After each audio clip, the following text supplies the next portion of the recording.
Do you have a philosophy of why you think film criticism is important? Well, film criticism is important because films are important. If films are not important, the criticism wouldn't matter so much. That statement might sound a little pretentious, but trust me, it is not. Films are important. It is the biggest of the mass arts. It is the most powerful medium to express ideas. Political leaders have been using it as a tool for propaganda. It can inspire the way people react to real-life situations, and at the same time, real-life situations are portrayed to sensitize people towards various socio-political issues. So films are important, and so is film criticism. I understand most people watch or read film reviews only to decide whether to watch that film in a theater or not, and as a critic, it is their job to make that decision easier for the audience. But that's just a part of the job. There's a vast array of responsibility a film critic has towards both the audience and the art of cinema itself. Unfortunately, since the democratization of the internet, mediocre film criticism has become a norm. A lot of film criticism sound or read like personal opinion pieces of a cinema enthusiast instead of a thorough, well-referenced dissection of a movie by an expert telling her audience why and how a film does or doesn't work. That expert part is important for the non-weekly review side of a critic's job. A job that involves encouraging critical thinking and introducing new developments in cinema in terms of content, narrative style, and technology. They must look beyond the weekly blockbusters and big-budget films and shed light on their smaller counterparts. They have to be as personally and aggressively involved in informing the audience about the local and global development in cinema as a tabloid writer obsessing over Sonam Kapoor's outfit on a red carpet. According to Aristotle, a critic can inspire great art. And that is absolutely true. Many a times people complain critics add no value to cinema except for hate towards every film. But a little glance at the history of cinema will reveal the contribution of critics. The cinema that we consume today, the kinetic cinematography, dynamic editing, enthralling montages, creative sound design, is in many ways an outcome of a film movement known as the French New Wave. Who started that movement? These film critics. We all acknowledge Hitchcock among the greatest filmmakers of all time, but during his time, his reputation was that of a mild entertainer. Those same film critics then analyzed his films and introduced the entire world to the details and the depth he added in each of his work, elevating him from being the master of suspense to the master of cinema. People should understand that it's because of us that they have their name credited above the title. We said Hitchcock is a great novelist, as good as Dostoevsky, but it was a help from us. And we give them back credits because now you can see a Howard Hawks picture. Before us, it was not. It was a Selznick picture or a Zanuck picture. And Hitchcock isn't the only case. In the late 60s and the early 70s, a rising film critic named Roger Ebert, along with a seasoned critic Pauline Kael, wrote extensively in support of a young American independent filmmaker. It brought him and his films in the eyes of a large audience.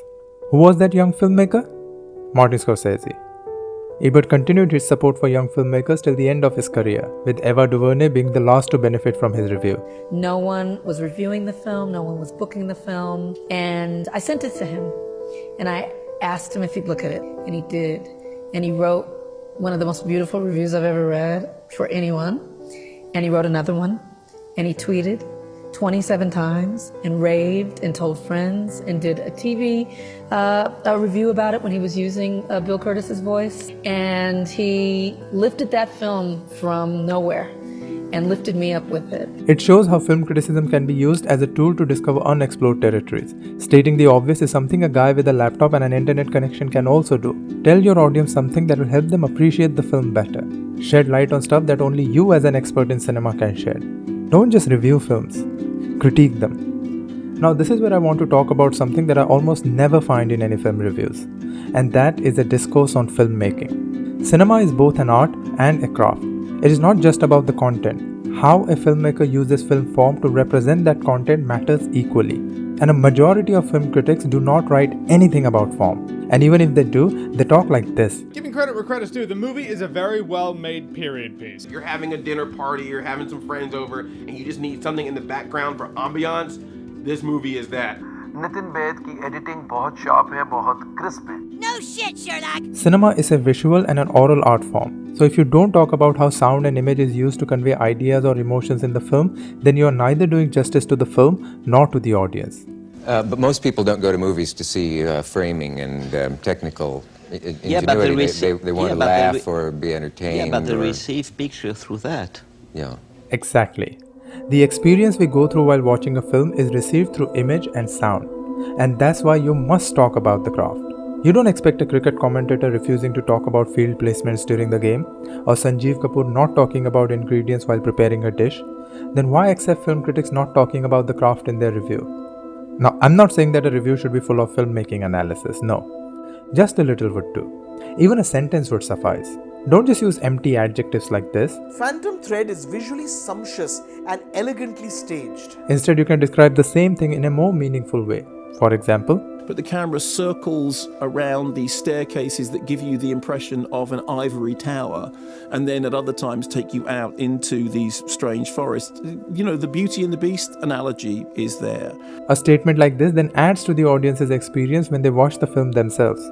Film critics have a duty to help viewers understand how form and content interact, and those who refuse to write about form in any serious way are suppressing visual literacy. So please write about form. Just a little bit. Tell your audience why a film was shot entirely in close-ups or used a certain aspect ratio, or why the camera was handheld, or why the sound design was minimalistic. Because all these things matter. Viewers may not realize this, but you can help them realize it. You owe it to your readers, to the filmmakers, and to the art of cinema itself to speak about the craft. Because ultimately, films are made by editors. Films are made by cinematographers. They are made by sound designers and production designers and music composers. Films are made by filmmakers. So please, start talking about filmmaking. Nothing in here about technique. There's nothing in here about structure. Nothing in here about intention. It's just a bunch of crappy opinions. Now at the other end of the table, there are those who think delving deep into every film will take the fun out of it. They say as an audience I can enjoy the film for what it is, but critics then dissect it and analyze it to the point that it becomes dull and mundane. This is hardly the case. Critics enjoy films like any other audience. At the same time, they can see more. They can see how the narrative is structured and how complicated actions are choreographed to look paradoxically simple and beautiful.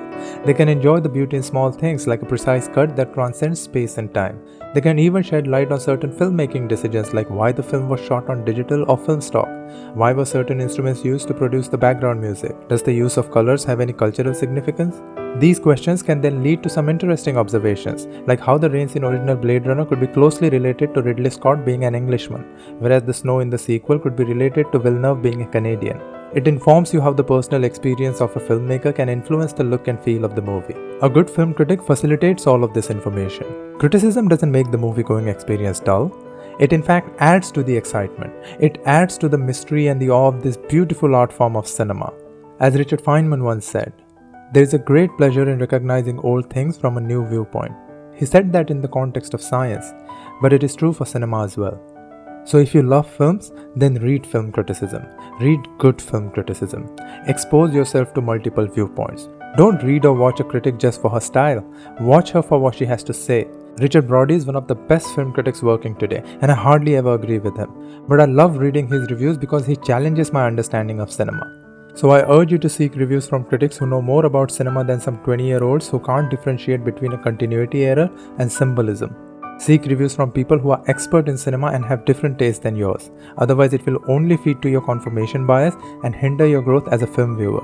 Because through critical rhetoric, you can assure that a great piece of art will not only survive, but thrive over time. You can assure that the aesthetic and technological innovations are both acknowledged and appreciated. This can be extended to all the disciplines in society, be it art, politics, sports, history, or technology. Everybody who's looking at art seriously, everybody's always voting in one way or the other.